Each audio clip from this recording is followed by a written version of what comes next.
ॐ सोमनाथाय नमः। ॐ मल्लिकार्जुनाय नमः।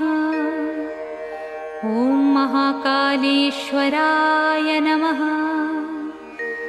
ॐ ओंकारेश्वराय नमः। ॐ वैद्यनाथाय नमः। ॐ भीमशंकराय नमः।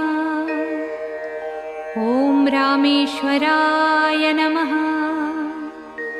ॐ नागेश्वराय नमः। ॐ विश्वेश्वराय नमः। ॐ त्र्यंबकेश्वराय नमः। ॐ केदारेश्वराय नमः। ॐ भुस्मेश्वराय नमः।